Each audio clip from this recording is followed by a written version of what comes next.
Hey y'all, and welcome to Discount Bin, a pack of pals reading, digesting, and arguing over fantasy novels in a weekly podcast format. This week is our second round of the 5th season by N.K. Jemisin. Today, we're picking up with the interlude. This week, we have the usual suspects. I'm Rick, with Leonard. Hey.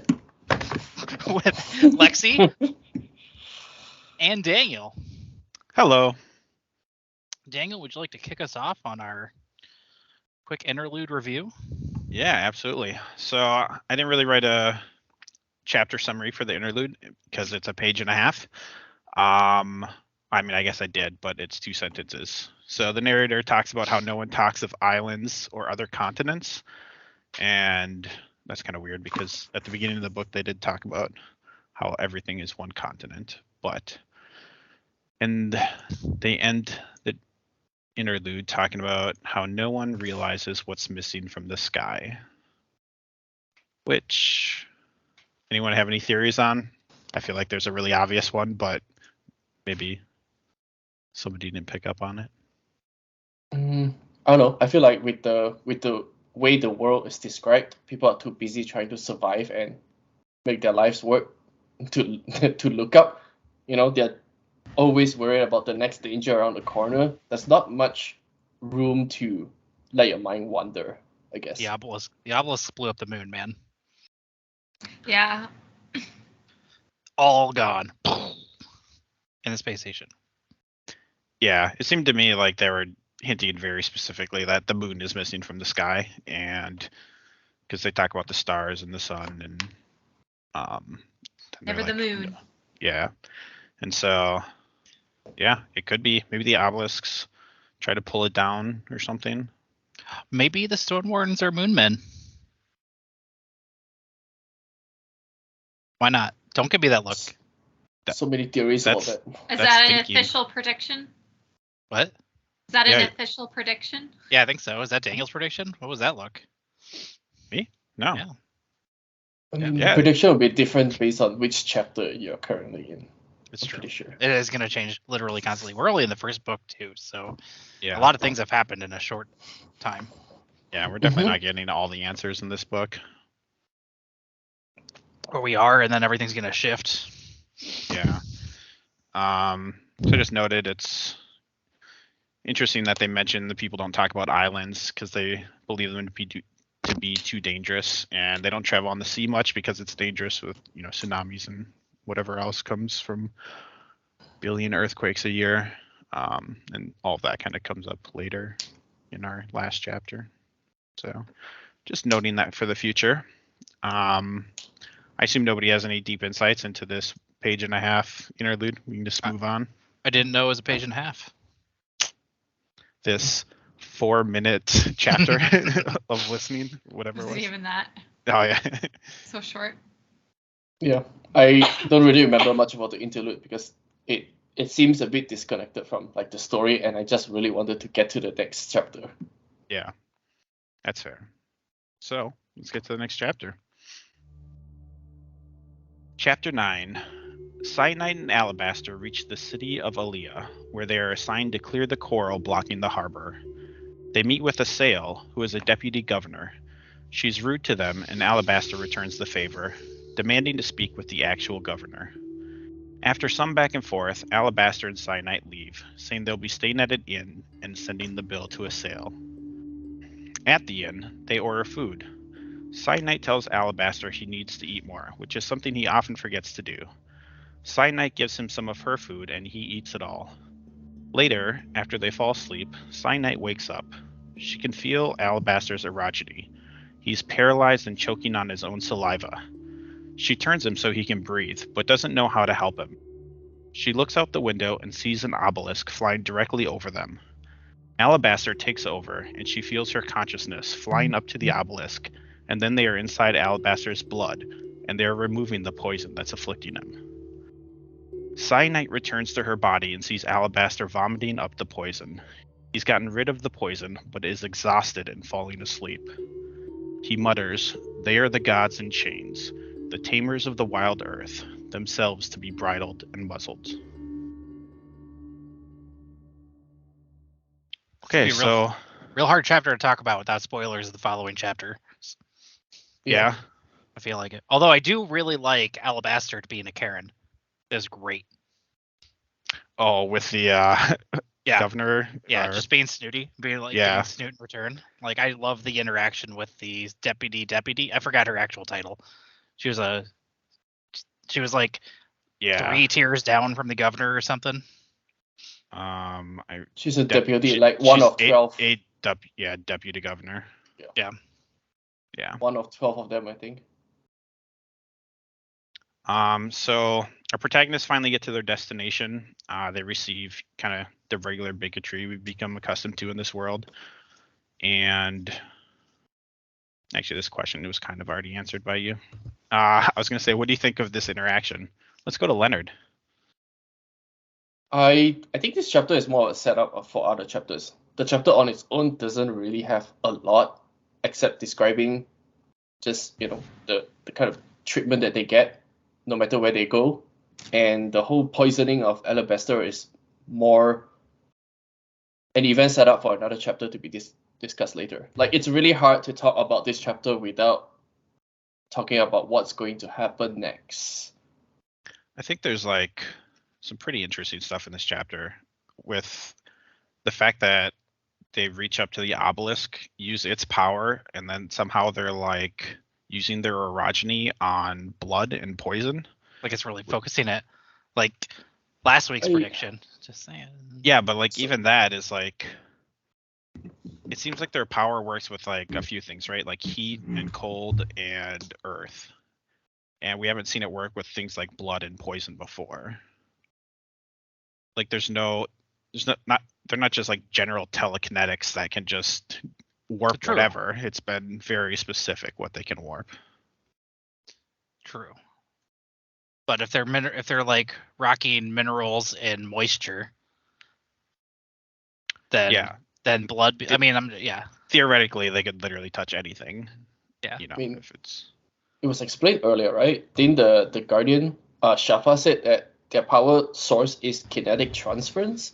That implies that anything that can move, they can control. So probably including cells in their own body, even really minute stuff. And from the way Alabaster describes it, the more rings they get, which represents like how far advanced their orogeny powers are, the smaller things they can control. It was actually implied with one of Cyanide's thoughts as well. It's like their thought is easy to control big things, but it takes a lot of control to work on smaller things. And it's even there's this one point that I'm going to bring up again later. Alabaster said that he no longer feels hunger. He forgets to eat, and apparently it starts happening around the 7th or 8th ring. So it makes me think that the stronger they are in their powers, the more control they have, but they also lose something in return. But I don't want to say what. I got a wild theory at the end of this whole thing that comes back to this point, but okay, we'll talk about that later. So Lexi, Cyanide figures out that their food was poisoned, and she wonders why they would have poisoned both their food. Do you think both of their food was poisoned? I do not. Okay. Did you remember that he had eaten a bunch of her food as well? Yep. Okay.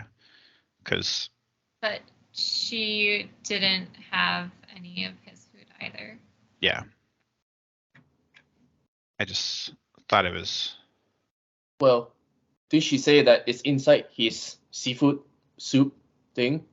She did. Yeah.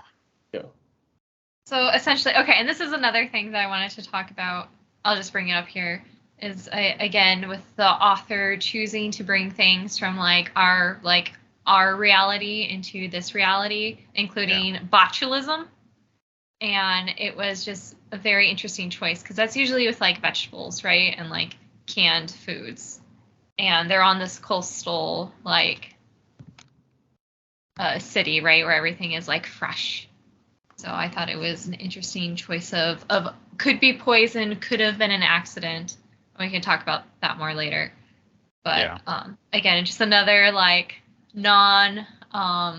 kind of an immersion breaking moment for me personally. There's a lot of that in chapter 16 for me. Yeah. Okay. An interesting tidbit from the end is the next day, Cyanite's looking at the obelisk. She notices it's like a lot closer to the ground, whereas most of them are, up in the clouds. And any theories on what that could mean? So this is probably just my opinion. I think every time obelisks are mentioned and part of their experience is very confusing. I'm not sure if the obelisk is affecting them or they are unconsciously getting pulled into the obelisk. I don't know what the relationship of the obelisk is with whatever is happening to them. It's like they're always describing her experiences of like she's getting pulled, right? But that sounds very confusing to me. Like, is the obelisk amplifying their power? Is it disrupting their power? Is it? Yeah, so far the obelisks have been nothing but just confusion for me. I guess I've understood it more as like their consciousness is traveling to there almost. And they're also getting like some power from it. So I do see the obelisks more as like a power bank. Like they have to have a lot of energy in order to stay suspended above gravity, right? And when she talks about reaching into the earth to get kinetic energy to practice her orogeny, it's a similar thing, right? She's reaching down into the earth, but this is the opposite, right? She's flying up in the sky to the obelisk. So I think it's the same, just she hasn't done it before, and that's why it's so novel. Rick, you were shaking your head like you disagreed, or? I was just giggling at orogeny. Oh, gotcha. Classic.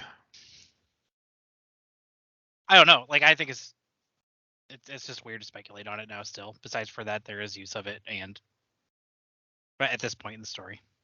Yeah. Obviously, it's more and more of a focus, more than what they kind of briefly mentioned in the first 8 chapters, but now it's like hard on for obelisks, For sure. Yeah, it's definitely 8 obelisk heavy chapters for sure. All right, should we move on to chapter 10?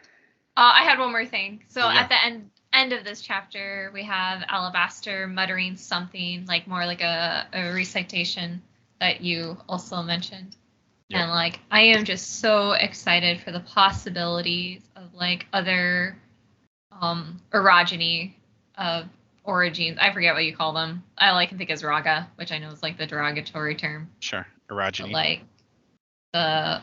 I love the idea that there is another culture for them outside of the fulcrum that is like more ancient and has like whatever is missing on that second stone tablet. Like I'm excited. Yeah. I hope we find out more of that. And I hope all the missing tablets too. So I guess I didn't read it that way. So the quote is, "They are the gods in chains, the tamers of the wild earth, themselves to be bridled and muzzled." And this was right after one of the obelisks flew over. And so we find out later, with the broken obelisk, there's a stone eater in it. So I felt like he was talking about the stone eaters. Oh, yeah. He definitely could be, but I do think it's still it's something that goes beyond the stone lore that he has gotten from other people other raga outside of the fulcrum. I think that there is another like culture out there that's like remained hidden and like under the radar. Yeah. And I think we're going to see that culture come into the story later. Okay. Hidden knowledge. For sure. I like that. All right. And we can. One more thing. This is the first chapter where Esun is not in an odd number chapter. Oh yeah. Oh yeah. That's right. Oh. She was in 1, 3, 5, 7, but not 9. This is the first time she's gone 2 chapters without mentioning Esun. Just saying. Yeah. I feel like it's more just because Cyanite's story was like more interesting and intense. Yeah, it was and picking so, up. Yeah, and Asun is just doing nothing. I mean, not doing Just nothing. She's doing nothing. She's traveling. And on that note, let's move on to chapter 10. Chapter 10. Asun debates changing who she is. She has gone by other names and been different people, but only Asun is Nasun's mother, so she will remain Asun for now. Asun and Hoa are camped at a way station along the road. They are awoken by fighting. They grab what they can and run away. They come back sometime later because their water reserves are running low. In the way station, they meet a woman. Neither trusts the other, but they refill their canteens in a tense standoff. The woman talks about the land and how there are no contaminants in the water, and Asun realizes she's a geomest, though the woman denies it. As they leave, they discover a Kurkuza, which is a dog-sized, otter-like creature that some people keep as pets. Kurkuzas are great pets until one day when they snap and go feral. Despite Asun's protests, Hoa walks up to the Kurkuza, which attacks him, biting down on his arm. Hoa turns it into stone, glass, and crystal. Hoa flexes his arm, shattering the stone head, biting down on it. Hoa's arm is bleeding. And that's it. Hoa can bleed. Yeah, I thought that was a really interesting tidbit because what do you think it is? You think it's blood or something else? Like what's Stone inside a juice. stone eater? Stone juice, dude. Stone juice. Yeah. I mean, do we confirm that he's a stone eater? We Was haven't. never. Oh.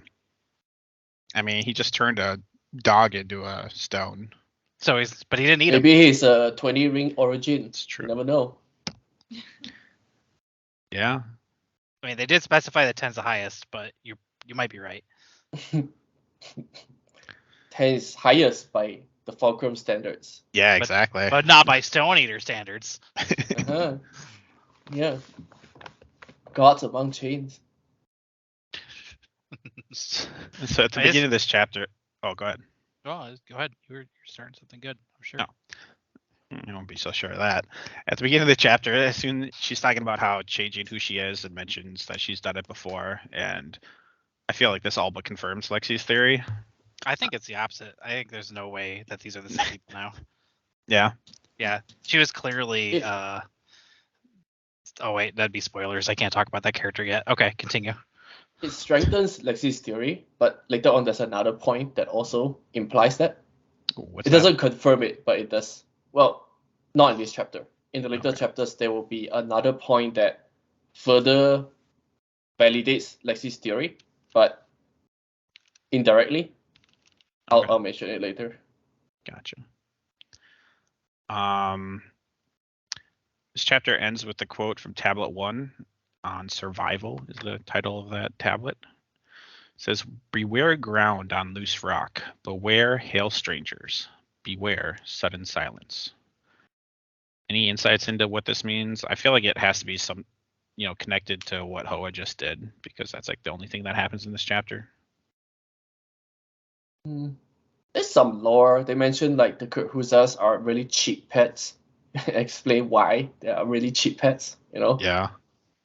And that Tonki, the commonless woman, she's the fact that she uses something to test the water implies that there's some sort of science in this world as well. It's not as primitive as it sounds. So it tells me that the geomests are like a group of scientists.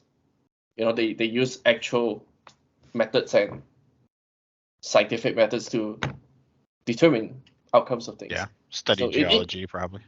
Yeah, it gives you a little bit more context to the world. Basically. See, that geology degree really coming through now. Yeah. Lexi, if Kurkuza were pets in this world, would you get one? Absolutely not. They sound adorable. They're like sound- otters, Until they're but they're not. dogs. Yeah, until they're not. Dog-sized otters. Yeah, Like- until they're not, for sure. Oh man. I would like my friends to have one. Yeah. Yeah, don't worry. Mentally I'm sure if they were real, we would have one out in a pen already. I know. Rick over there collecting animals like they're going on sale. Dr. Doolittle. Yeah, there's not a ton. These little Yeah. bits are like interesting, but Yeah. I feel like there's not a ton of deep dive into it until we For like sure. until you go later in the story. They're just all like these are foreshadowing chapters. Yeah. That's It is interesting to think of Stone Eaters being able to like just turn things into stone. what if they're just like walking like alchemist stones, just walking around. Yeah. Unless he's not a Stone Eater, we could definitely just be wrong about this entire time. Yeah, sure. He also did say something like, I haven't meant for you to see this yet. Yeah. So it implies that he knows exactly what it is and what he can do. He just he's reserving a lot of information. So Yeah. I kind of brought this up, or I had a note to bring this up later, but it's interesting to think. So we've seen Stone Eaters take all different forms, right? They can basically just choose their form. So assuming he's a Stone Eater, he's probably choosing this form because it's the only form that Asun would have taken. Like if he had been a man or a woman, Asun would have, just avoided them. Yeah. But you gotta wonder what like his end game is, because he even admits himself that, she wouldn't like him if she knew what he was planning, and she just ignores that because she's, trying to get to her daughter. I'm getting other book vibes, but I don't want to spoil the other books. Thank you. Cool. That's all. Let's just move on. Yeah, kill that one. Okay. Let's go. Chapter 11. Damaya is now a grit at the Fulcrum, which is the lowest level of Erogenian training. Everything is very ordered, similar to the military. They attend classes and training, slowly building up their erogenic skills. Damaya excels in her classes, but is considered an outsider by her fellow grits. She eats lunch alone and doesn't have any friends. About 6 months into training, Damaya starts being bullied. Her shoes go missing while she's in the shower, another girl bumps her in the shower, and someone puts alcohol in her drink at dinner, causing her to get drunk. An instructor lets her sleep it off and tells her she needs to take care of the bullying. So Damaya does. She teams up with another outcast named Crack. While Damaya is in the shower, Crack plants her shoes in the footlocker of a boy named Maxix. When the drill instructor comes by for morning inspection and sees Damaya without shoes, Damaya convinces them it's in one of the boys' lockers. The instructor finds it in Maxix's locker, and the bullying ring collapses, with 3 people being punished, including Crack, who was the one that gave Damaya alcohol. The 3 bullies are taken away, and Crack never returns. So I think Crack's a soon. Jasper never returns also. I think Crack is now a node maintainer. Yeah, I definitely thought that as well. Yeah. How does she go from Crack to Asun? Hey, I don't know. That's what the story's telling us. Okay. Got it. They said she went away. This is our first time seeing Damaya at the Fulcrum. She's kind of changed a lot since we last saw her. I think the last time we saw her, right, she'd just gotten her hand broken by somebody. So, Lexi, what do you think of her changes? I think her changes are part of her she doesn't want to be hurt again. She doesn't want to be hurt by Shafa. She doesn't want to hurt anybody else. And she is in, I think, an emotional, she has a drive for, to belong somewhere, to excel somewhere. And that's what she's trying to do. And it is, sadly, the thing that causes her to be outcast amongst her peers. Yeah, it was interesting that, despite being an outcast, she seemed pretty happy with her situation. She didn't seem to, hate being outcast until the bullying started. and she was just kind of really focused on being the best she could.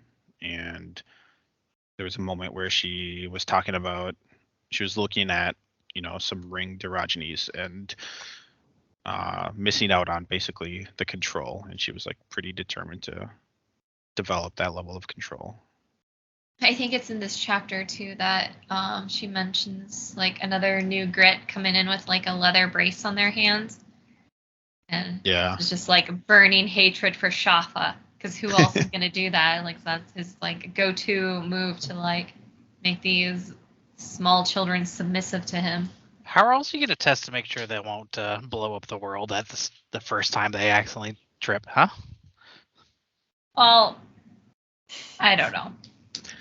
And it makes you wonder how many don't make it to the fulcrum because he kills them. Because their level of control at 6 years old or 8 years old or whatever they are isn't perfect. Fun stuff. Yeah, child murder. Anyhow, it's really fun seeing the actual, again, like we were kind of talking about it a little bit last time, but I like actually seeing the structure in this world and how they're developing beyond just, tiny town that we had seen prior. Like between the last chapter and this chapter. Yeah. Starting to see more and more established customs and education and what have you. The school seems not great to be at, but they also don't seem to be completely unfair in their judgment. And it's really fun seeing how clever Demaya is. Yeah, it seems very like militaristic with the threat of being murdered at any moment. Yeah, but like you're not gonna get murdered if you're doing what you're told. So unless you're Demaya and somebody slips alcohol in your drink. But she didn't get murdered, did she? No, but the instructor did say if any other instructor had found her, they would have iced her. That's fair. Well, that just implies that there are decent people within the Fulcrum too. Oh, sure. There's always decent people in almost any group of people. I'm just Even the this one thing one. I'm just really curious about is practice orogeny. Like that sounds super risky, right? A bunch of new children at controlling their powers and trying to teach them to control it. How many accidents happen doing that? It just makes me wonder. Yeah, I think it's one of those things where they have the right protections in place. I mean, we've seen a more powerful orogeny can overwhelm, a less powerful one's magic and their powers or whatever. So I feel like they wouldn't be doing it if it wasn't like at least somewhat safe. Mm-hmm. It's probably not safe for the kids, but I don't think it's gonna like blow up the world or anything. Chapter 12. Let's do it. Yeah. Okay, one question first. Oh shit. Does anyone think Demaya went too far in her revenge plot or whatever? And she picked out Maxix, which is a hard name to say, and I probably completely butchering it, but she picked out him without actually knowing that he was part of it, even though, it's a fairly obvious educated guess. That was just right. I Crack don't gets think we killed. can. 2 of them. I don't think we can fault her for not knowing just how far it was gonna like play out. Yeah. I mean, seriously, like they made her drunk, which could have just ended her being murdered. Yeah. So yeah, there's probably and there was plenty of people at party too. For sure. Absolutely justified, and probably wouldn't have gotten in trouble if they weren't fucking around to find out. Yeah. I liked how at the end it was like one of the other girls said, I was the one that bumped you, and it was like apologetic, like Yeah. Don't get me iced, please. Good stuff. All right. Chapter 12. Alabaster is still recovering from the poison, leaving Cyanite to meet with the Sail alone. Asiel expresses doubt at Cyanite's ability to unblock the harbor on her own, but Cyanite assures her she's more than capable. Cyanite goes on the offensive, asking Asiel why the governor hasn't met them, and generally calling her out on her rude behavior. As Cyanite threatens to leave, Asiel tells her to stay and goes to get someone more important, a woman named Heresmith. Heresmith is polite and apologizes for their treatment. After some politicking, they go down to the harbor. At the harbor, Cyanite can feel the coral.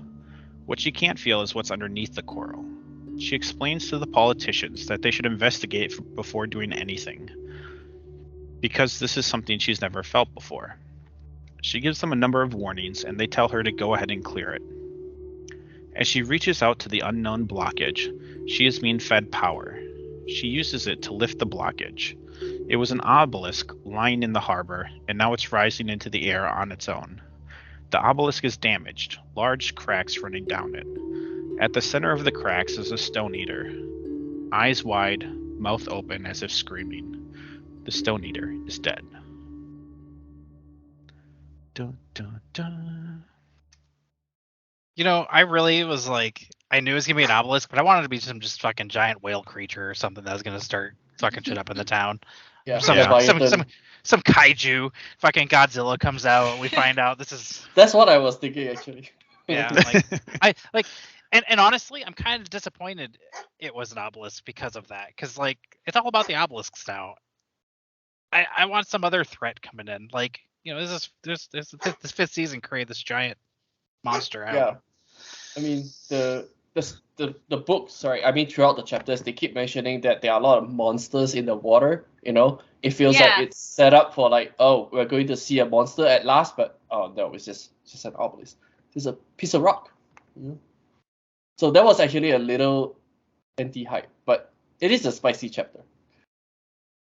I take issue with the assumption that the Stone Eater is dead, because we are reminded throughout the book that Stone Eaters are rarely ever seen. You don't talk about Stone Eaters, and they are literally like statues from what we've seen. So, yeah. And we don't know their lifespan. We don't know anything. So I think that... For sure. And I would definitely take issue with that too. And the only reason I said it was the chapter literally ends, the Stone Eater is dead. Right. And I mean, that could be just like a red herring too. Yeah. So I have more on this, but it's also kind of spoilery. So. Okay. This like power that she keeps getting is like weird, because it's like it's given to her, but then it's like taken away just as quickly. And do you guys think it's like the Stone Eater that's giving this power, or Stone Eaters that are giving this power, or you think it's the obelisk itself? You know, is it the obelisk, or is it just Alabaster being like, well, I could take your power, here's a little bit of boost? Well, this time Alabaster was just sick and recovering. Yeah, but they explicitly said that he doesn't need to be anywhere near to assist in this. Yeah, but in later chapters, they say he was too sick to help and like literally couldn't have done anything. Sure, Alabaster, we believe you. I was gonna say she clearly has some kind of connection with the Stone Eaters base, but that's also assuming that Esun is her still, and like, yeah, she's the prophesized one, you know, classic fantasy. She's gonna be the bringer of doom, but I think that this is all leading up to her blowing up the world. You're so dark. Dude, come on. This is seriously. Why are you this way? This is seriously. This is how it's gonna happen. Like the end of this book is gonna be her blowing up the world. The next two books are gonna be her fixing it with her new pals of Alabaster and friends. No, the exact opposite. Alabaster is gonna blow up the world. I don't think she's gonna intend to. I don't think she wants to blow up the world. I think she's going to, and it's gonna have to be her fixing it. We will see. You know, have you guys wondered that when the obelisk lifted and she saw the Stone Eater in there, she identified it as a Stone Eater right away? But if you think Cyanide is Esun, how did Esun not identify Hoa as a Stone Eater? Because I don't think Hoa is a Stone Eater.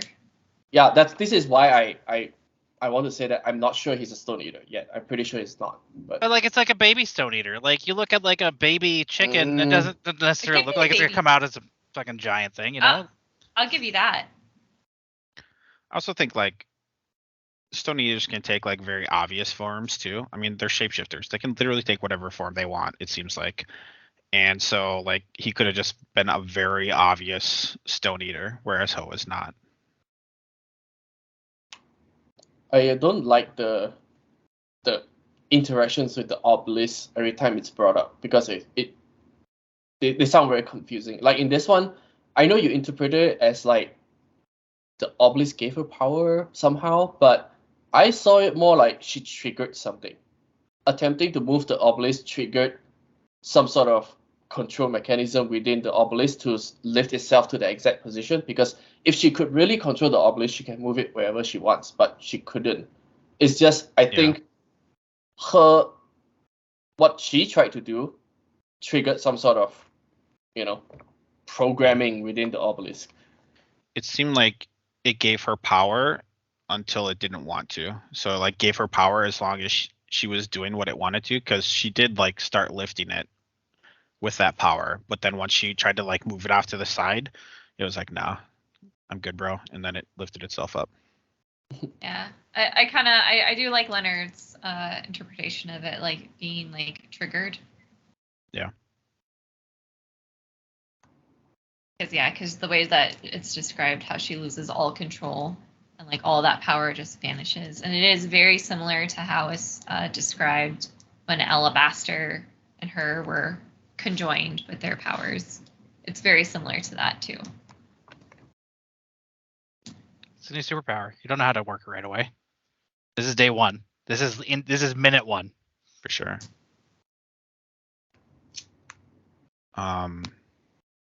Completely switching track. I just noted, I thought it was interesting that Cyan like didn't actually meet the governor. They brought out the Hearsmith chick, and they were like, "Okay, I She's guess the we're going." vice governor. Is she the vice governor? Yeah, she said that. Okay. Which is as close as you can get to at that point.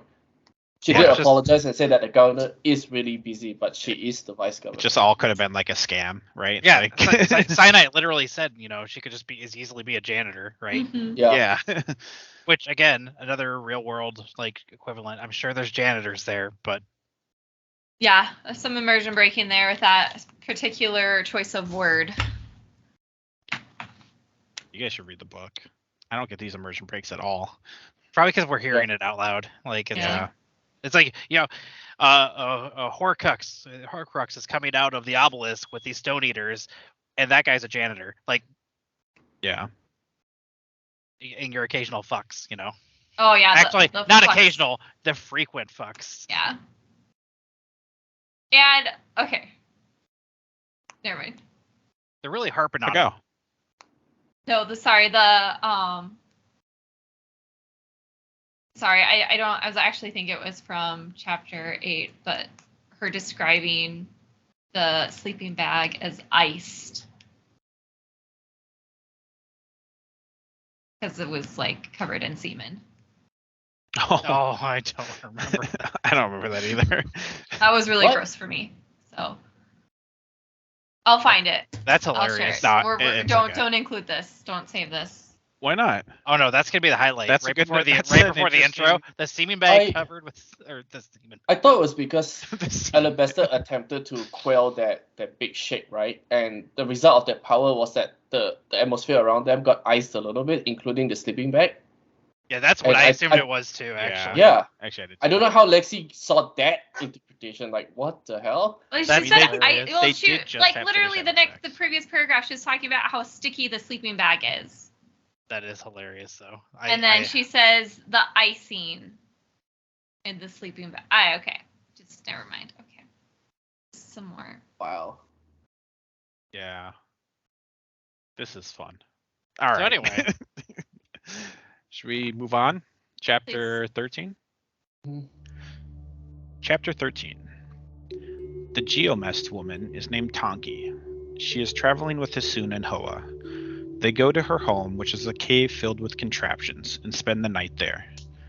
The next day, the three of them continue on their journey to find Nisun. The ashfall continues to get worse, and they put on masks to protect against it. Esun questioned some people who came from the north in cities around Eumenes. They described the break in the earth and a wave of red coming from the ground, spreading east-west, and then a large cloud coming toward them. The trio travels for weeks, bartering at comms for supplies. Hoa has lost track of Nasun. There's a place full of Erogenes, and Nasun either entered it or passed very close to it. Hoa can't tell which. They will be there soon. Sounds like a really erogenous town coming up. It's a really short chapter, actually. Yeah, and not a lot happens. No, Yeah. It's again all It's like these a are transition chapter. they're all foreshadowing chapters until we get to when she's actually the main character of the story. There is like one problem I had with this chapter. It's like, I wish they described a little bit on why Tonki decided to follow them. I know they kind of try to put it off as like, oh, she's curious about the boy, but it's a huge commitment to follow them on like a really long journey and leaving her home just because she's curious about the boy. That seems a bit convenient. What else? I think it's understandable. She's a crazy scientist. Yeah. And like she wants to like get samples and like seems like that's her whole character and like what drives her. And she also like is really interested in Esun, if not like outright, but like picking up on her raga-ness. You don't want to say erogenous? She also traded her compass for some shoes for Hoa, and one of them. I actually noted that. Compasses are super easy to make, so like that should not be a really expensive. Well, I wonder if there's something. It's probably super easy for her to make it, for Tonki to make it, because she understands it. But for these noobs, for these workers, they probably can't. You think they would write it down on a stone somewhere, you know? Like, hey, you can just rub like a needle against animal fur and like for like 20 seconds and it'll point north. You're making a real strong assumption that like these are regular compasses too, right? Like that this whole fucking planet's not fucked with their magnetic poles or like none of these orogeny zones are fucking with everything. Like obelisks fucking with things. We have no clue on what might make that actually obscene. Because you're right. Normally compasses are you need a fucking leaf and a needle and you can make a compass. Like that's a good point. Yeah. This world probably is fucked when it comes to poles and magnetic poles. Like they're fucked with everything else. Yeah. I mean, this does not seem like a great place to live. I'm gonna be honest. Although there is. Oh God, are you ready? Are you going? Yeah. Speaking of which, so this world, they talk about how there's the ash falls and they put on the masks, you know, to be able to breathe safer. And it's starting to feel a lot like the world in Mistborn, in the first book of Mistborn. Mm-hmm. All right, Rick, which world would you be worse to live in as a normal person? As a normal, wait, so I'm not Ska. But what's a normal person here? Is Ska normal? Am I originating or are we a regular? No, you're just a regular person. The average Joe. The average Joe. So actually, I was gonna make a point to this a second ago. These some of these shitty times last way longer than a normal human lifespan, right? Yeah. So it's like assuming their lifespan is our lifespan. Yeah. I would probably rather live in the Mistborn world. Like I'd rather live in Escadrial. Yeah. I mean, I don't think I have no question about it. We're obviously with no spoilers involved. Ashmount shit. Probably Scadrial as a regular person if I'm not stuck as being a slave Ska. Yeah. Less chance of your entire city being wiped out in the blink of an eye. Because some child happened to be born with originic powers and they blew up your town. Yeah. It's like, oh, that infant didn't know what they were doing. Well, I guess we don't live anymore. I don't think the infants do that, but yeah. They said literally infants can move mountains. It's that easy. Yeah, but they've also said that they mostly just still things. Yeah. They don't want things shaking. Yeah, right. I'm just saying that being a risk though. I think you're at much less risk of a lot of things. depending on the timeline you're living in Scadrial. Yeah. Lexi, you have thoughts on this chapter? Thoughts on Tonki, maybe? I love Tonki. I am Yeah. so glad that that she's decided to come with and observe and. Dude, she's gonna die an awful way. Wow. Rick being negative. What a shock. It's not negative. It's just what's gonna happen. I'm sorry. I want to see what else she has, like just like hiding on her person. Yeah. Leonard, thoughts? Thoughts, concerns? I mean, it's a super short chapter. Nothing. Yeah, it is. It's more like a transition chapter. I mean, it's not really thoughts on this chapter, but what you were talking about earlier. I find this the biggest plot hole for me. Like the way the world is described, and that there are so many people around living so scattered. When they talk about these kind of harsh seasons that could last centuries. So the first inconsistency for me is like they managed to store food to last centuries. Really, I feel like there should be significantly fewer people than what's described in the book right now, with a world that's shitty, you know. And the fact that they're all living so scattered despite all the constant shakes and earth shifts, and also like the presence of orogeny being able to cause massive destruction. I feel like this world should have 10 times fewer people than it's described in the book. So that feels off to me when the seasons are described as that fatal, and yet people have no problem living everywhere somehow. I think we're also at the end of a good season, right? Like it seems like not within these people's lifetimes has there been a dark season of death or whatever it is. And so in one generation you can repopulate a lot of the world, and in 100 years, which it's maybe been, you can populate a lot. And I think them being so spread out really helps argue for why they've survived as a species, because you get wiped out in one area, but you still got all these other people. It's hard to kill everybody all at once. That's just my thoughts. I do also think maybe they're overstating how dangerous this is, because maybe 2% of the world population died. Maybe die in these things. I don't know. It's one of those I always start taking into account with these books now that we're probably hearing these not from this overall historian perspective, but from people's perspectives. And so it's character knowledge versus author knowledge, or character knowledge versus player knowledge. Maybe it's not as bad. Maybe this is just all a weird form of control, and these things last 100 years. It was 100 years ago when the last thing happened. Well, that was a couple lifetimes, a couple generations ago. People living sure remember it, but not many. Maybe, yeah, but maybe it is just overstating to maintain their sense of control. Probably not, because it's a fantasy book, but who knows? And so, and the main cause of these seasons, right, are volcanic eruptions, right? Mm-hmm. And it's throwing ash up into the air, and then so you don't have you have the dark season, right? You have no sunlight. So that really does fuck over agriculture, but you still have lots to scavenge from. You'll have those I think before too we talked about roving bands of cannibalistic children. I don't know. I'm imagining Mad Max, but in 100 years is a long time to just scavenge like that, but I tend to agree, especially because there's a lot of things. And I honestly do think people will head to the coasts, right? I think they head to the coast and then they come back in to the mainland, mainland, back and forth. Yeah, that was just because this one's going east-west. Everyone heads north and south of it, just as far away as you can, and then it's easier to live. They got their ways.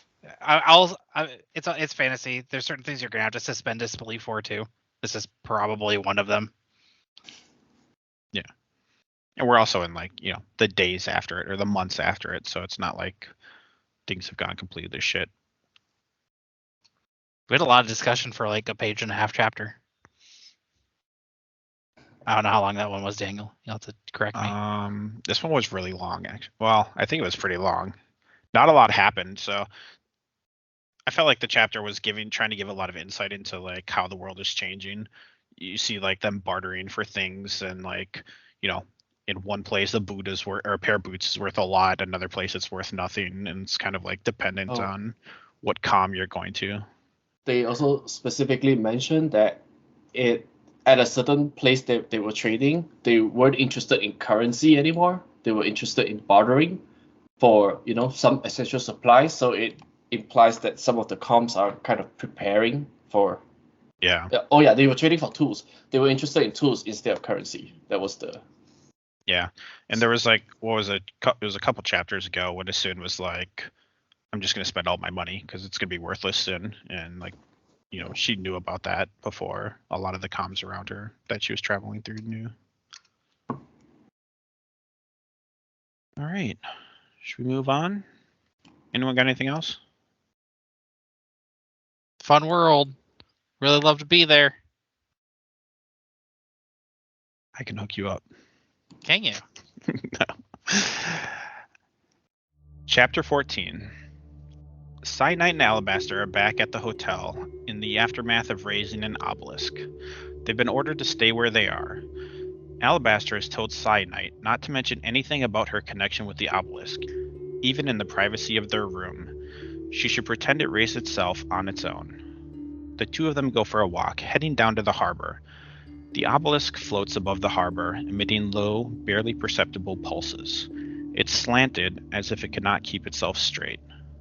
Cyan questions Alabaster's perceived paranoia, and Alabaster tells her that skilled erogenes can hear sound through stone vibrations. As they get down to the harbor, there's a man watching them. He's not wearing a shirt, and he's a total smoke show. He's also a guardian. His name is Edkey. Cyan admits to him that she was the one who caused the obelisk to be raised. Guardian Edkey mentions a guardian named Lachette, who Alabaster did something to. Alabaster reaches into the ground with his power, ready to fight the Guardian. Alabaster knocks Cyan to the ground and receives a glass knife in the shoulder from the Guardian, taking away his erogenic abilities. The Guardian approaches Cyanite and she asks him if he's alright. He smiles and says he's fine. The Guardian moves to kill Cyanite and time slows. She tries to reach for her power, but the Guardian shuts it off. Instead of reaching down, she reaches up, toward the obelisk. Her consciousness travels to the obelisk and sees the Stone Eater at the center. She asks, "Are you all right?" The Stone Eater closes his mouth and opens his eyes, and lowers his head to look at her. "I'm fine," he says. "Thank you for asking." And then the obelisk shatters. Doesn't seem fine. Unless he shattered the obelisk on purpose. He was like, "I'm sick of this stupid obelisk. I'm getting out of here. Going back to the stone." Likely. I really dig the. I want to see. I think you're on the same page, Leonard, wanting to see more on these Guardians and what kind of shit they got. And it sounded like, maybe it's a later chapter here where they're referring to them having technology, but this right now seems very much like a magic dagger. It wasn't just a dagger. Cyanide actually describes in this chapter that she's heard of a group of guardians called like the Killer Guardians, and they have this mysterious power of being able to turn off originy powers. And I don't think it's the dagger. I think the dagger was an attempt to attack Alabaster, but I don't think the dagger turned off his powers. I think the Guardian had a power to turn off powers. And sounded to me like a walking EMP device. I don't know. It's yeah. Great. Yeah. Sorry, I don't want to spoil anything, right? No, spoil it. Yeah. Okay, but later, like in like the chapter 16, we learned that it is the knife that cut off his powers. Yeah. That was the material it's used. Or like it was coated in something, I think. Was that it? It appears to be like one substance, but when it is indeed another substance that fucks with. But how did her powers get turned off when she wasn't stabbed yet? Right. Yeah. He took it. He dumped her. I think he just needed the knife because Alabaster is so powerful. I think he probably doesn't have the ability to just shut off Alabaster, like maybe like dumb it down or dim it or whatever. Yeah. But I don't know. It's all very unclear. The other thing that was pointed out in this chapter was by Alabaster. He said that not all Rogas can interact with Obelisk. So this is where I think the whole theory of like them drawing power from the Obelisk, I don't think it's an originating thing. I think it's really specific to some other reason. And we don't know the reason yet. So Half-bloods, they're half stone eaters. no, they're the chosen ones. Yeah, because that's be fun. I want to get something off my chest that's been bothering me. So when we first meet Cyan, she's meeting with her mentor, Feldspar, right? And she's telling her she's got to go on this mission with the Ten Ringer, have his babies. And at that time, she's like being so careful, right? She has her hands under the table and she won't even like clench them because they've been trained so hard to not show emotion. And that's like our first impression of her. And since then, she's like the most emotional person. Like she's constantly yelling at Alabaster over like pretty minor things. She gets pissed off about everything. She's not good at like listening or picking up hints. She doesn't take orders. It's just, it seems completely out of character of like the person we were introduced to. But I guess it's more like the first scene we see her in is completely out of character of everything else she is. And it's like, I don't know. It's kind of it's annoying. I'll defend this. Okay, she is a young girl, right? She's gonna be fickle. She's gonna like mid-20s, right? More, but still a young girl. Like it's not somebody who's like fully established. Like, and she has been like grown up in this like super structured militaristic program, right? Where like appearance is everything, and that is her environment. And then she gets sent on this mission with this fucking like crazy man, and like she is exposed to something that completely turns her like life view upside down, where she would never utter the word Raga. Now she understands that she is less than human, right? Like there was just this momentous like shift, and like she actually, her hate for Alabaster and her hate for everything. But I feel like it started before that. I feel like it literally started from the second she left Feldspar, her mentor. Like right when she met Alabaster, it was just like, I've got to fuck you. And then it's just like them arguing, her arguing with the superior, and it's like nothing about this screams control, right? Which is the first impression that we had of her. I will still disagree with that, because like she was like headed into this like scenario that she thought she knew exactly how it was going to go down, and how Feldspar like explained it to her. Like she was going to go in there, this guy was going to be there, and they were going to like fuck. But he wasn't interested. He didn't answer his door. He was like in a bad mood. Like he wasn't receptive to like his responsibility at all. And I think that would piss somebody off, understandably. Like, yeah. It's okay. Like we can disagree. Like I think you can be pissed off, but you don't have to start like yelling at people, right? Like I get pissed all the time. Well, I don't get pissed all the time, but I've been pissed off before, and I'm able to like, you know, not express that in very, very obvious ways against like your boss, who basically is what Alabaster is. Right, and like her mentor, right? And like they're both like forced into this position, and she is, I don't know, that just the fact too that they're also like doing this intimate thing that is usually like for most of the world, right? Like you have, I don't know. I think it's understandable. Okay. Yeah, right. Oh no, I was just gonna say, it's like I don't think that this was ever gonna be this intimate thing for her and she knew it from the get-go, right? Like from Right. a young age. Like that's so there's no misconception there. There's no loss of like this is a weird interaction, but she has taken it out on everybody. Like she's being very open about it. But then again, she is literally this is her like on the same page as Lexi. Her mentor is this way. Her mentor is kind of a dick, and she's taking notes. Like it's like she probably would have never thought to talk back to oh god, what's her name? No. When they got to the town, the lady. Assail. Assail, yeah. She would have probably never talked back to Assail until after watching the interactions and like kind of realizing her place there, and that if she wants any respect or if she wants to be taken any kind of seriously, she's just gonna have to take it. Yeah. She was never in an opportunity before to do that. Yeah, I can see that. It's a bit much compared to like. Are you threatened by strong women, Daniel? I think this is the opposite of her being a strong woman, but. Dude, let me tell you, this is less cringy for me than listening to Shallan chapters. Oh my god. Okay. I mean, yeah, this is definitely less cringy than that. Like, that's what a terrible low comparison. Blow. Shallan's the worst. Shallan is the worst. So is what's his face though? Kaladin. Yeah, I think Kaladin actually pissed me off more. But anyway, that's for another read through. Which actually we probably won't do because 3 of us have read it. So yeah. All right. Anything else? Is there any questions you had on this one? I had a thing. Yeah.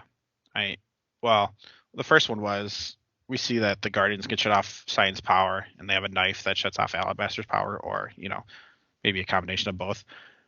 Any idea how they can do that? But we kind of talked about that already. So technology. What more? Nanotechnology. Nanotech. Yeah, nanites inside the dagger. Dang. Oh yeah, That's a later theory too. Actually, these rock folks are all robots. I got several pretty wild theories at the end of chapter 16. They call him Guardian Stark. Yeah, that makes sense. Oh yeah, that's why Iron Man started playing while I was reading it. Oh man, okay.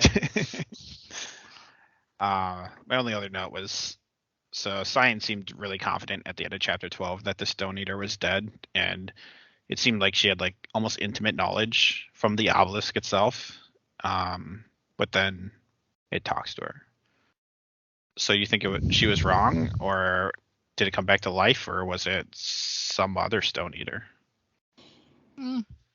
Maybe she wasn't like super as sure as she was. I mean, she's never interacted with this before.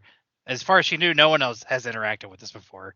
I think she was a little too positive on things when she made her first assumptions. Yeah. And you see a thing that's like sitting there like that, eyes open, mouth open, like screaming and not moving at all. It's a fair assumption to be like, oh shit, that's dead. No way. Later. I had a theory that from like the start of the book when they first mentioned Stone Eaters, and this one just reinforced the idea, but there's going to be another one that reinforces it further in chapter 16. Okay. We're almost there.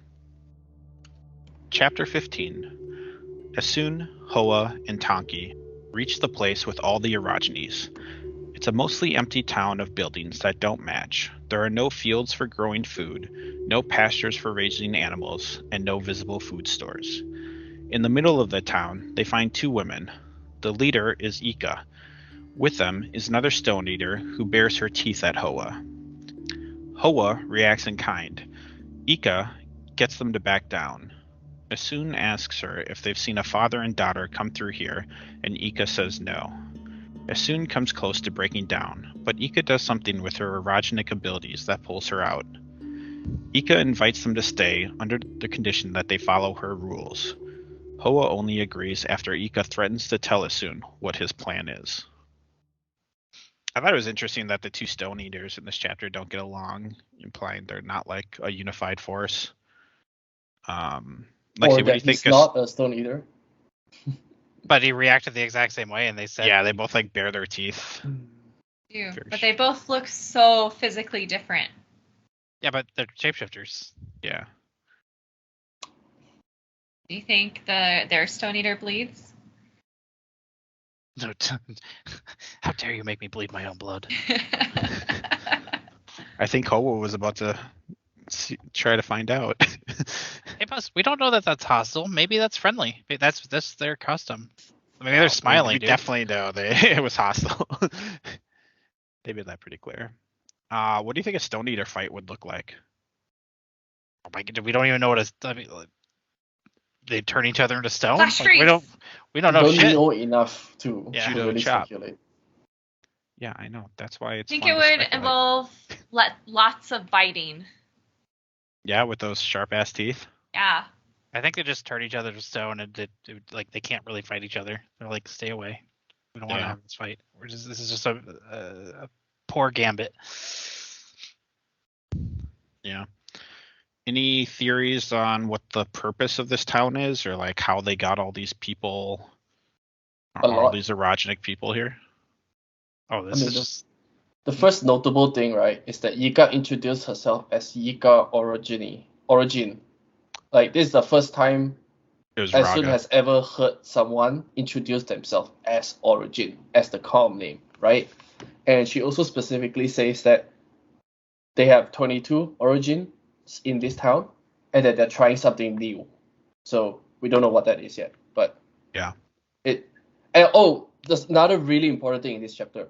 When Esun heard about all the origins, gathering together, she was wondering if they were trying to rebuild the fulcrum, which implies that the fulcrum has already been destroyed in this present moment.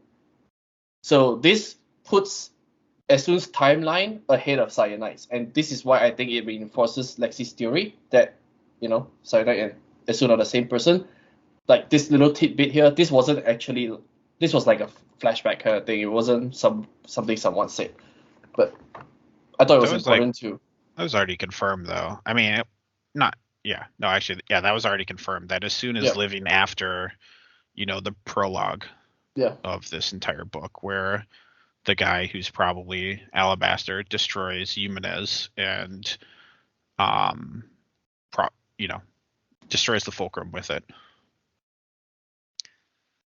Well, so I will disagree with that. I think that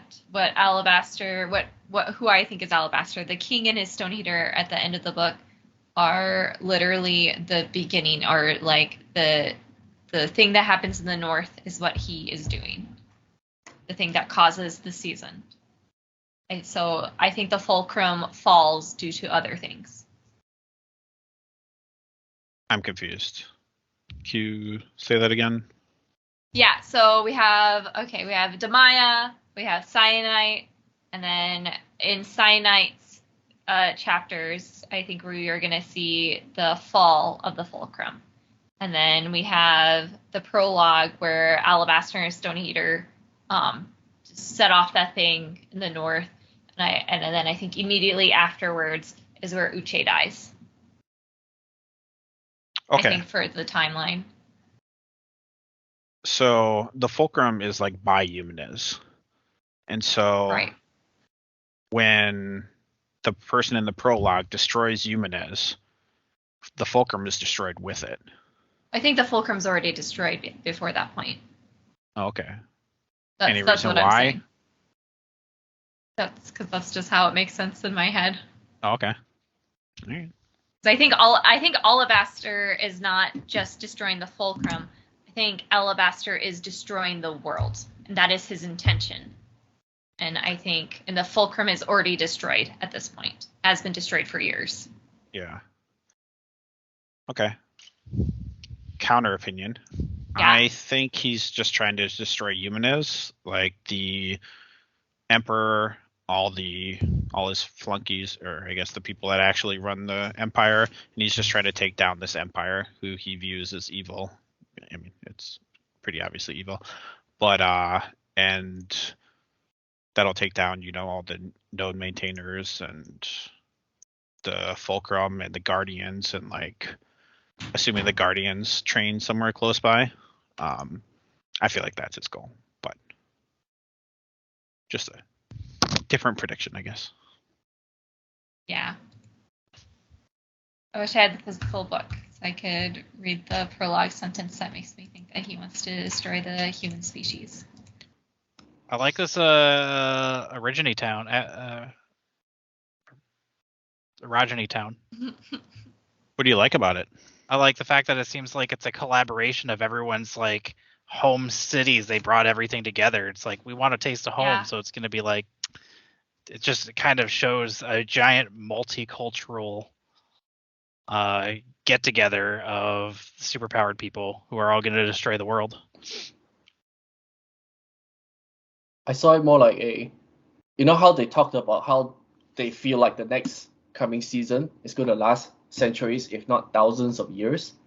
I wonder if they're trying to put together all the supers to try to fight that season. You know, it's just that let's assemble all the origins and see if we can do something about this season.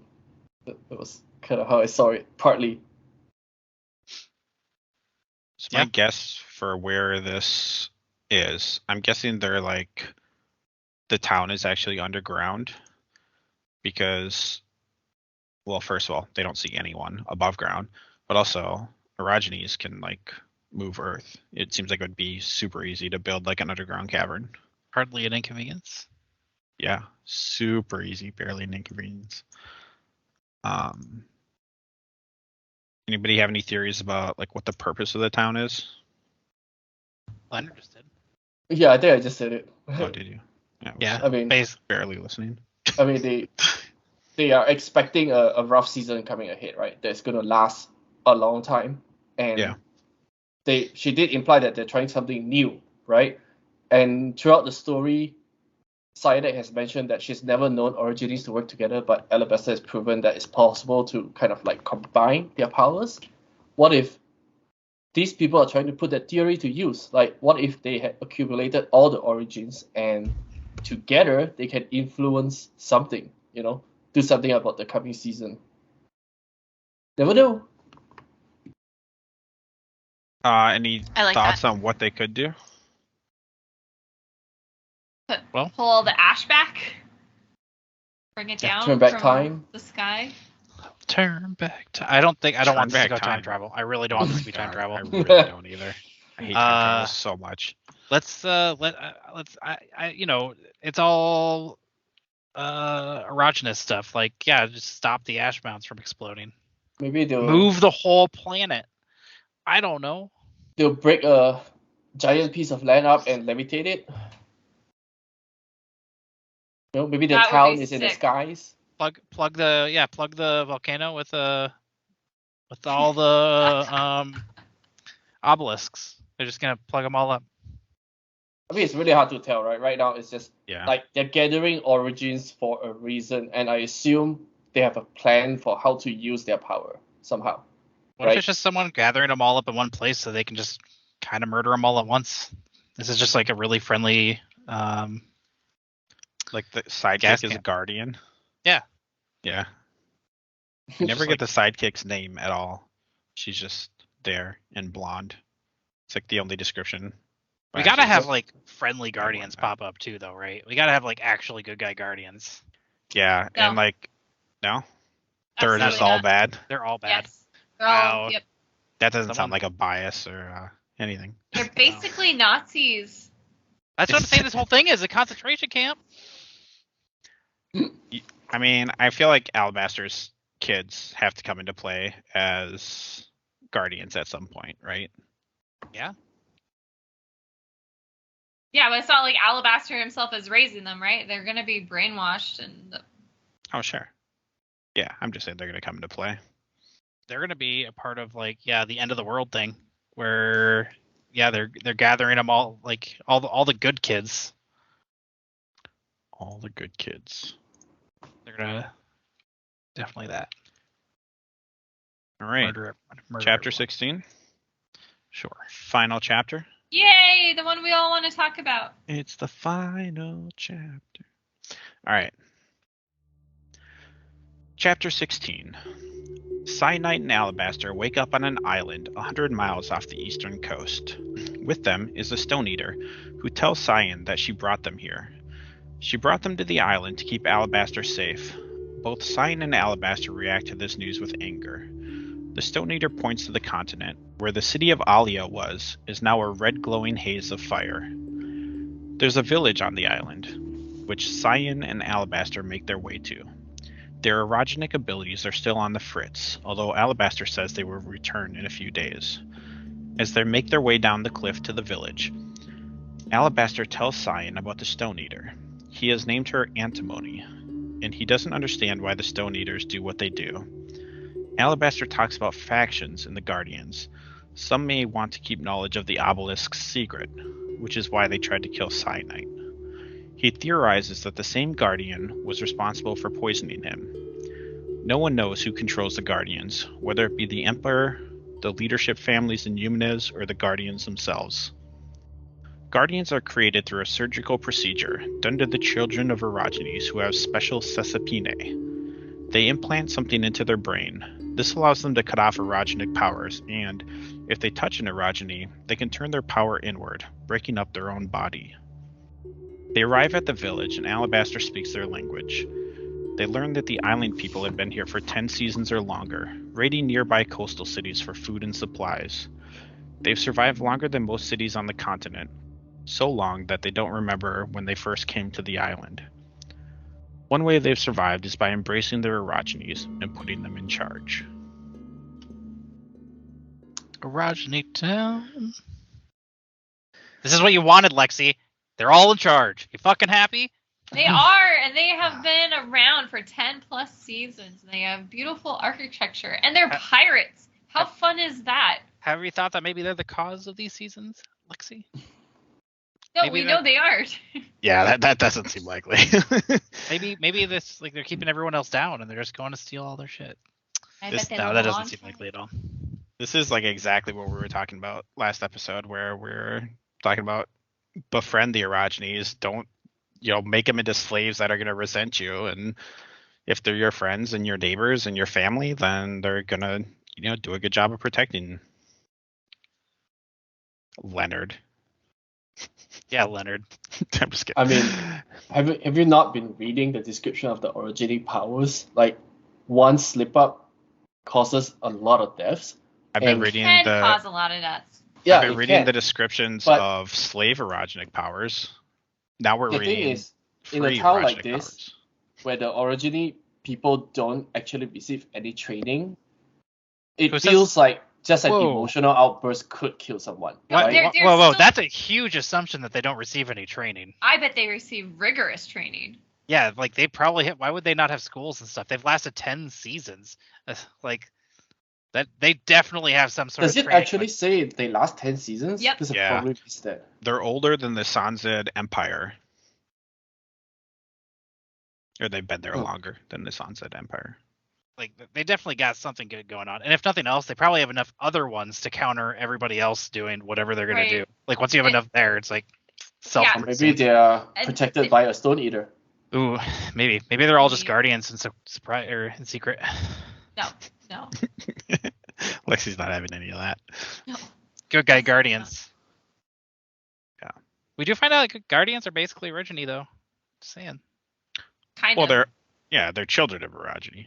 Yeah, they've got like some of the powers, and then they get a little They thing don't in have the any brainy. of the powers. They've got Yeah. the like Cessipine Yeah. things that they use to suss out things, but That's some of their powers. Is to suss out Yep. things. That's literally what I was saying. okay. And they get the chip implants into their brains. Yeah. So How do they do brain surgery in this fucking Right. world? Where are we And that gonna was- see? They have brain surgery, but they don't have cars. Yeah, that was another immersion breaking thing, right? To have Yeah. like a brain chip, but like no computers, no like. Well, it's probably not a chip, I think they literally say it's a chip, an implant. Yeah, an implant. What if it's like it could be a little bug, I guess. It could be like a little. What's the babble fish? A piece of the Stone Eater, maybe. There you go. We'll see. Yeah, TBD. All right. Not to keep bringing this up, is only my second time. When the Stone Eater says that she brought them to the island, like Cyan gets pissed. Like, it's such a dumb reaction. She was literally about to get murdered, and she's like, "You brought me to this place?" Like, Oh, again, that's like all she knows. That like, right? Like our interlude was telling us that islands are the absolute worst place to be, right? I don't think she knew she was not on an island though. I think it was like, I think it was I brought you here. I could be wrong. Either way,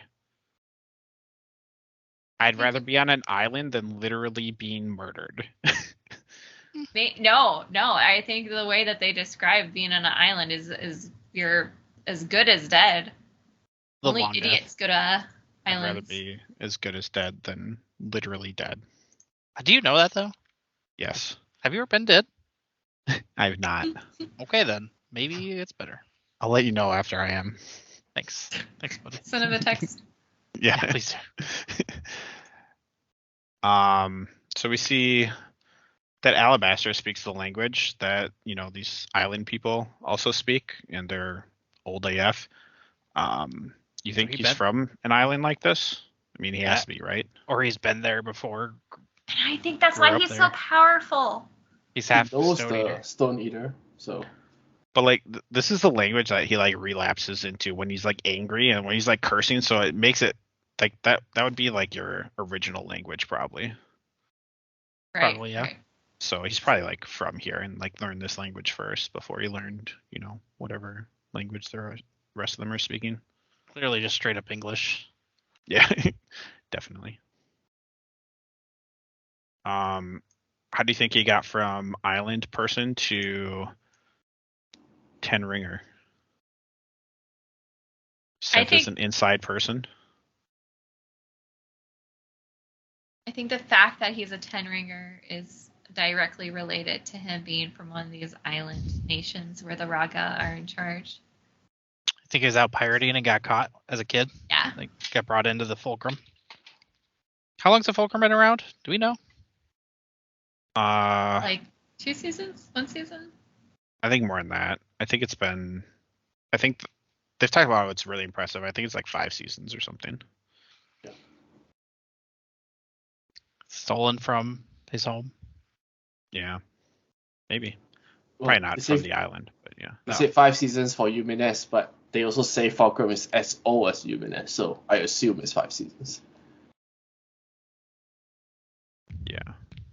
That makes sense. Are you looking it up, Lexi?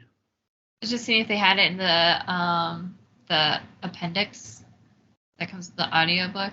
Yeah. And the real book. I don't actually want to Google it. Okay. That's cool. It's been around for a while. It doesn't matter. Are you going to move on? Or are you looking it up? Oh, yeah. A paramilitary order created by the old Sansa after the Season of Teeth, which was 1560, and we're like 2400. George Costanza.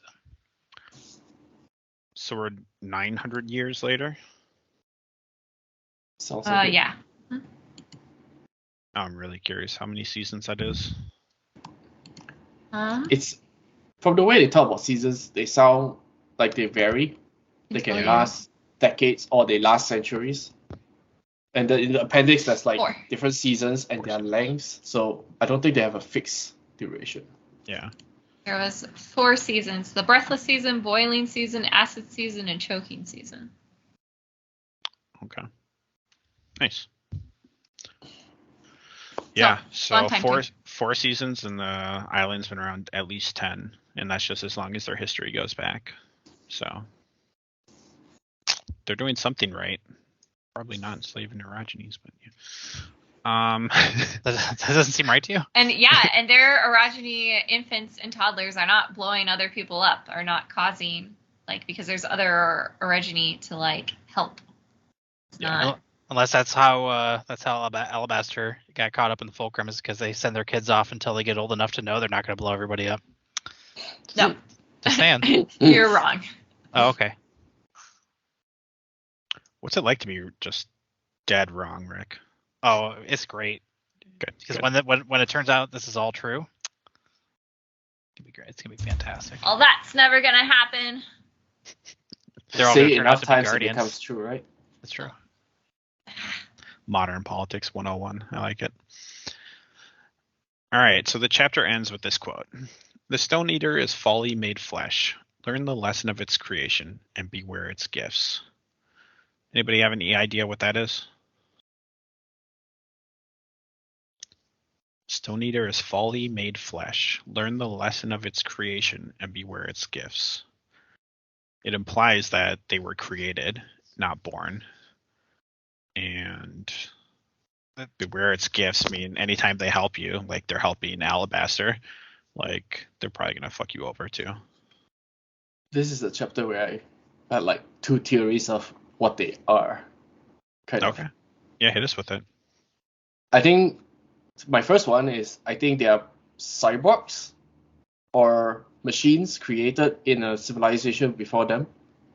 And that's why every time they describe a Stone Eater in a way, it's like they talk without moving their mouths at all. Sounds like a speaker just buried in the throat, you know? And when Cyanide described how they move through stone really quickly, I wonder if they're just really good at drilling through stone. There are just some things that kind of imply that they are robotic. Even the one that Cyanide thought was dead attached to the obelisk, right? And he suddenly opened his eyes. Maybe he's just a robot who got turned on, you know, at that time. The second theory I have is a bit wilder because this ties into several things. It's how throughout the whole story, when they talk about orogeny, it's like the more control they have, the smaller things they control. And in this chapter, the Stone Eater says that she was trying to save Alabaster specifically. She said she was trying to save him. She didn't say Cyanide. Maybe that's why she became a bit more pissed too, you know, in that sentence. And I have this really rough theory that when their orogeny powers grow to a certain point where they can manipulate, things at a molecular level, Alabaster eventually becomes a Stone Eater himself because he changes his own body. Because throughout the whole, like even in the earlier chapter, he says that he doesn't remember how to taste anymore, right? It's like, it sounds like he's slowly losing his human side, and when he gains enough abilities to change himself, he makes himself a Stone Eater, and he's the one who caused the destruction of the Fulcrum and Eumenes. So maybe that's why the Stone Eater saved him, because he is the next potential Stone Eater transformation. Is my second theory. Love this. Like he's ascending. Like it's basically an ascension, like an ascension game. His powers are growing closer to a Stone Eater level than before, and he eventually becomes one. It's my second theory. But I feel like there's some supporting evidence because they keep sprinkling things like he's becoming less human. He senses more things. He can sense vibrations in walls, right? Like how far would that go? Can he finally rearrange his own cells to recreate himself? That would add into that. It's super wild, but I feel like it might be valid. I love it. They're kind of adding to that comment towards the end of the chapter too, as far as the folly of man kind of idea of like, oh, this is like their attempt at self-evolution or ascension, and this is their attempts at becoming immortal essentially, and maybe they just go fucking crazy the closer and closer they get to this quote godhood as they lose their humanity, which is why Essun's gonna cause the explosion of the world. Rick, you're so wrong. Yeah, I thought this chapter had a lot to think about because there's so many things that seem to tie together for this theory. I like it. I really like that. That's my new theory. You're just gonna take it? It's yours now. Yep. Wow. Thanks. So my initial thought when you said robots was that's dumb. But then I remembered that there's these obelisks that are literally floating in the sky all around the world. And I'm like, maybe they're robots. I feel like that might be a little too far out, being actual robots. But Alabaster turning himself into a Stone Eater, not outside the scope of this book, I don't think. The one has a bit more supporting evidence, at least. from the way I saw it. Yeah. Yeah, absolutely. Still makes me curious about Hoa, like if that's the case. Yeah, Master Raga. Robot. This is all a Transformers book, like this entire fucking time. Yeah. Last episode we talked about Guardians being able to read minds. Does anybody think they can still? No.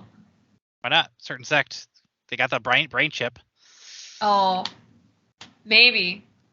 They got brain chip minds. I don't think it's universal among Guardians.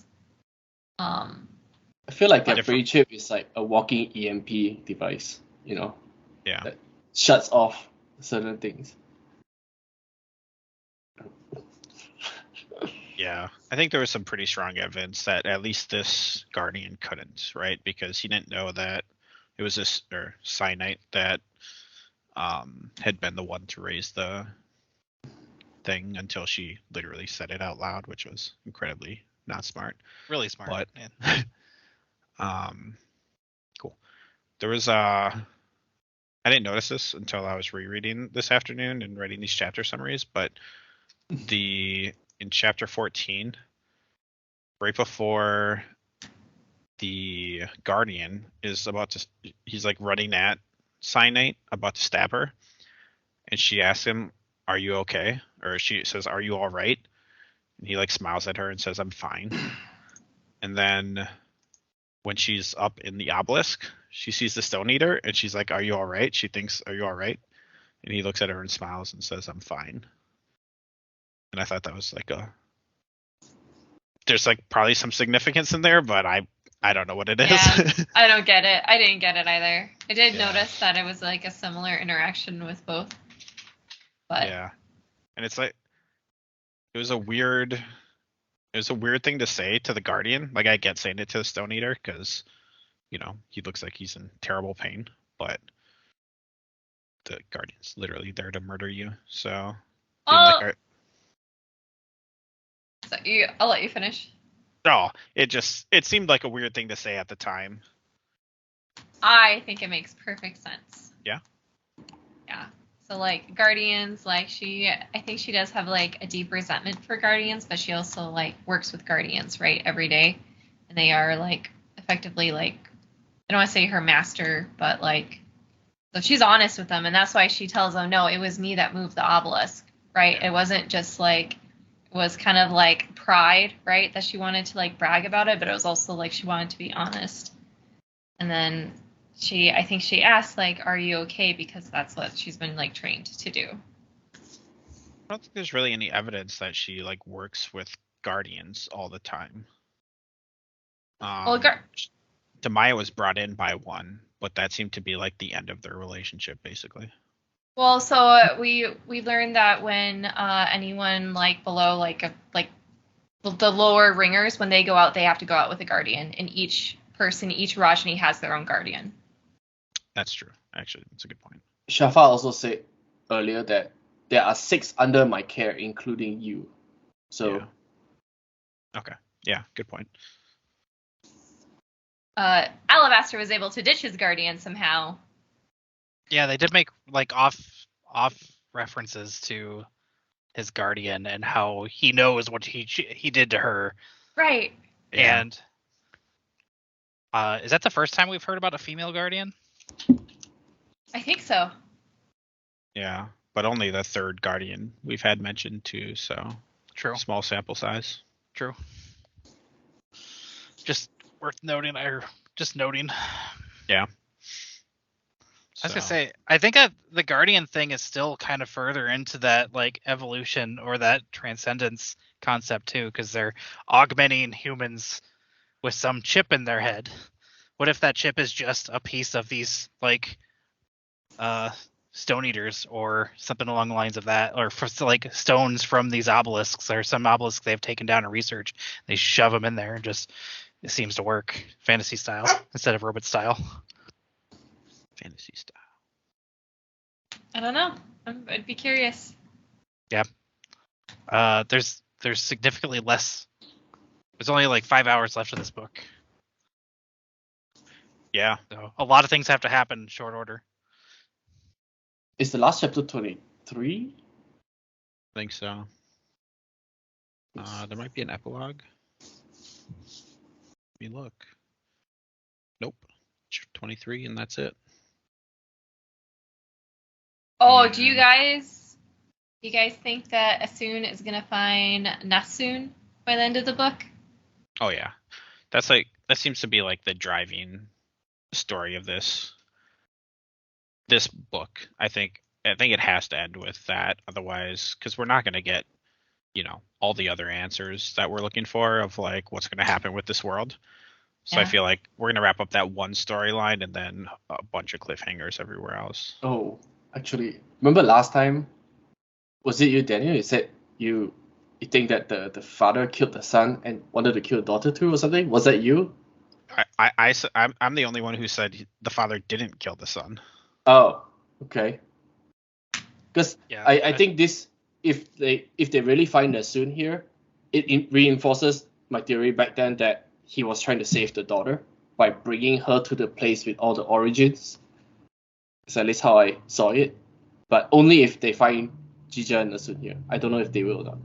I don't remember. I don't think any of us said that he was going to murder the daughter, unless I said it in jest, because obviously if he was going to murder the daughter, he would have just done it right then and there when he murdered the son. Yeah. Yeah, he's obviously like taking her somewhere or trying to save her or something. Oh yeah, my theory was that he killed the son to protect the daughter. The son was an had erogenous powers. What if they're taking the daughter to be a guardian? I mean, I think the Guardians train in the Fulcrum. Well, the guardians are children of them. And what if her husband was her guardian? Like her husband's a guardian. Like they fell in love. She's got a clear like emotional connection with them. How are you like? That's a good one. And the husband is a guardian and was like basically a plant to like keep her in check and keep the children in check. Especially after she got the powers of the Asun did already say that she knows the daughter is an origin though. So that means she cannot be a guardian, right? Why not? We only know that it's just kids of the. They didn't say. They said only still children of origins become guardians. No. That is what they think, but they definitely could be wrong. Like they're getting all this information pretty secondhand and through theories. And it could also just be him bringing it up to one of the two remaining Fulcrum-like locations, because they said there's one in the Antarctic and one in the Arctic or whatever, I think. Yeah. That's an interesting theory. Yeah. I still think Jija violently murdered his own son. Yeah. To protect the daughter. I think if he did, then he's a guardian. But if he's a guardian, can't he just like shut off his powers and like slit his throat? Like. Yep. But they're trained to be just murder, right? Like that's if they go out of control. Well, there's also that thing where if their skin touches an origine. Some of them maybe that's like takes a really powerful guardian. Well, I think my theory last week was that he saw the power activating of the son and tries to save the daughter. That's why he kills the son. So I don't think that is 100% making him a guardian. Maybe he's just shit. This son is about to kill my other child too. Maybe the best thing to do is to kill him. Maybe he panicked and did it. Is the theory. Yeah. Yeah, you'd still think you'd hang out for wait for Essen to show wife. up. Yeah. And be like, hey, your daughter's cool. We're over here. Sorry I killed the son. Whoopsie. Yeah. Well, maybe he was afraid that the daughter's emotional state might trigger something and quickly took her out of there instead of. I don't know. I mean, it sounds plausible, right? It's like when they. Yeah. I think it's gonna be something we just don't have enough information to like 100% predict, right? Like something happened. When we find out, we're gonna feel so dumb. It's like, oh man, they told us this in chapter 1. Yeah, for sure. I hope that's the case. Yeah, I do too. Me too. Those are the best reveals. Yeah. It was the old guy who got the library the entire time. Rip. No, it was the first doctor who knew that she was an origin. Yeah, He's the mastermind behind it all. I can see that. The doctor killed the son, and then husband Framed the- and kid framed the husband. come home and freak out and get the F out of there. And then he pretends to save as soon. Yeah. What if the son's not dead? What if the son's a stone eater? And it's just a plant. All right. The son was alive the whole time. Okay. Maybe Uche's cells reassemble into the whole, you know? Yeah. I think it's time to start playing Heroes of the Storm. All right. Anybody got any wild theories? Leonard, did you get all your wild theories out? I mean, Or I just have theories some in general? I have some other theories, but I don't think they're very well established, so I'm gonna maybe read further. And I only mentioned these two because I felt like there were some supporting evidence through the book. Yeah. Right. But Well, I will say this is our last time before we finish the book. So this is your last time to make wild predictions, which are pretty fun to listen to and really, think about. Yeah, I think wild predictions, I mean, just any predictions are fun to think about and, debate a little bit. But if you don't want to, that's okay too.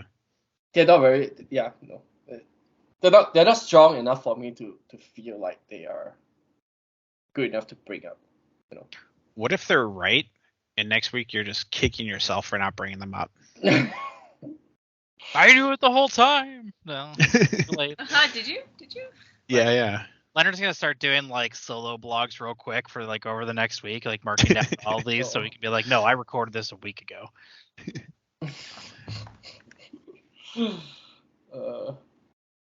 The only one I have is like, it's possible the originate people are genetically modified humans in the past. There was probably a pretty big war in the past, and some people built robots to fight for them. Some people genetically modified their people to build for them, and that would explain why there are remnants of old civilization in the Stone Eaters and in orogeny people. That's the super wild one, and maybe they didn't want to pass on the history in the stone tablet because they didn't want the potential of the war repeating, and the war is the reason why the world is fucked up. That's the super wild one without any strong evidence. Has anyone ever thought that wilder than robots? But go ahead, Rick. Has anyone thought that like maybe Jija is just Alabaster? Absolutely not. No way. No. Why Not not? for a second. Why not? They describe these two people. They don't. Yeah, look they alike changed at all. names. Whatever. They change all this kind of shit up. If he Alabaster became is very distinguishable. Also, I'm pretty sure Alabaster is like gay, right? Yeah. So, he's got to have kids.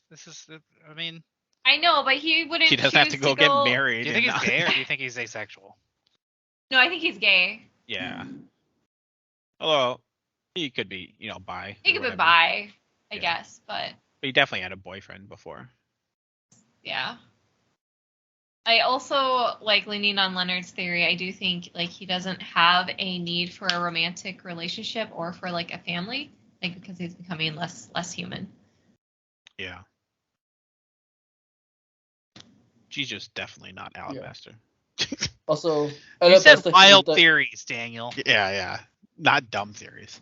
Oh, There was a hint from Alabaster too. He said he used to have a mentor who was a 10-ringer, but he never mentioned what happened to the mentor. It might be possible the mentor became a Stone Eater. I think the mentor died, right? He didn't say die, right?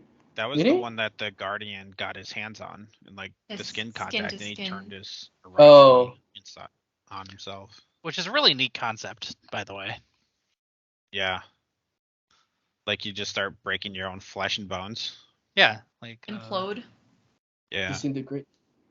It's got to be. Like, the so worst fun. like autoimmune disease that you can think of. Yeah. And it's interesting that it was both the Guardians that weren't wearing a shirt. So it implies it's like some faction of Guardians that just love ripping their shirts off. Maybe the shirt is just too much static on their body, Maybe. More flesh exposure. I'm surprised they're not running around naked. Yeah, probably flesh exposure. They were also at a beach. Come on. I mean, you're supposed to be shirtless at the beach. All right. Good. Good. You want to call it? Rick, you want to outro us? Okay. Hey, y'all. Thanks for joining us this week. Tune in next week for the thrilling conclusion of Book 1 of the Broken Earth trilogy. Bye! Bye-bye! Bye, all.